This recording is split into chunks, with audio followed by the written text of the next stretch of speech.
Shalom teman-teman semuanya.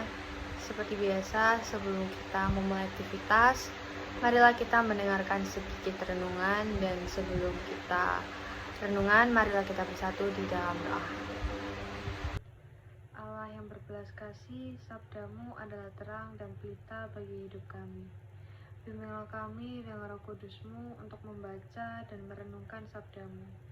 Dengan darah Roh Kudus-Mu itu, bukalah telinga dan hati kami untuk mendengarkan sabdamu. Terangilah budi dan hati kami untuk memahami sabdamu. Jeningkanlah jiwa kami untuk meresapkan sabdamu. Doronglah kehendak kami Tuhan untuk mengamalkan sabdamu di dalam kehidupan dan perutusan kami sehari-hari. Ya Bapa, sabdamu penuh daya pembaruan. Baruilah kami dengan sabdamu yang akan kami renungkan ini. Terima kasih Tuhan, demi Kristus Tuhan kami. Amin. Renungan pada pagi hari ini saya beri judul Orang Muda untuk Tuhan dan Sesama Kita. Menjadi anak-anak Allah adalah suatu hadiah istimewa dalam hidup umat Kristiani. Kita perlu bangga karena Allah sendiri yang memilih pribadi kita untuk mengambil bagian karya keselamatannya. Dalam karya dan pelayanan, kita pasti berusaha untuk tidak menjadi pribadi yang ada, namun juga membawa arti kebersamaan. Teman-teman yang terkasih, saat ini mau tidak mau kita harus menghadapi era globalisasi. Era di mana dunia begitu terbuka, tidak ada lagi sekat pemisah, semuanya begitu nyata walau di dalam dunia maya. Kalau dulu Maria dan Elizabeth dengan sukacita saling mengunjungi, menguatkan dan meneguhkan keduanya di masa-masa sulit. Kebalikan dari kita sekarang, sebagian terlihat suci padahal saling mengumbar aib. Miris banget kan? Apalagi kalau ini dilakukan juga oleh sebagian anak-anak Allah seperti kita. Di dalam 1 Timotius 4 ayat 12 dengan jelas mengatakan, "Jangan seorang pun menganggap engkau rendah karena engkau muda. Jadilah teladan bagi orang-orang percaya dalam perkataanmu, dalam tingkah lakumu, dalam kasihmu, dalam kesetiaanmu, dan dalam kesucianmu." Amin.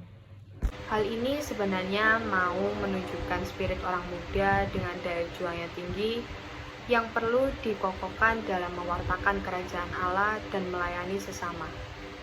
Mungkin sebagian dari kita dalam beberapa momen kita pasti menemukan suatu keadaan di mana kita tidak pantas disebut sebagai anak Allah. Namun suatu titik kita seperti diangkat dengan suatu kuasa yang kita sendiri pun hanya terpana dengan jalannya Tuhan yang susah ditebak. Masalah dan persoalan, tantangan dan hambatan seharusnya tidak menjadi batu sandungan bagi kita. Namun kita punya Allah yang dengan gagah berdiri meredakan gelombang badai hidup kita. Sebagai anak-anak Allah, ketakutan dan kekhawatiran seharusnya disingkirkan jauh-jauh. Karena Allah mempercayakan hidupnya sampai pada kayu salib untuk meneguhkan iman, harapan, kasih kita pada dirinya. Menjadi anak-anak Allah tidak harus hidup suci, tetapi menjadi anak-anak Allah harus berkeyakinan bahwa hidup bersama Allah berarti menyerahkan diri sepenuhnya dalam penyelenggaraan Allah, entah itu baik, buruk, suka, duka, sehat maupun sakit.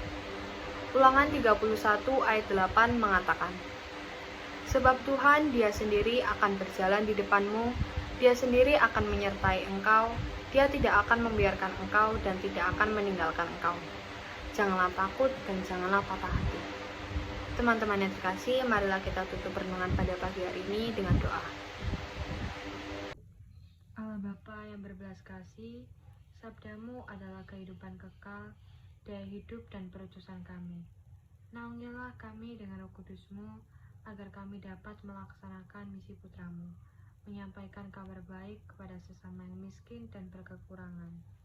Semoga daya sabdamu yang kami wartakan menyembuhkan sesama yang sakit, menghibur yang berduka cita, meringankan yang berbeban berat, meneguhkan yang lemah imannya, dan memberikan harapan baru bagi yang putus asa.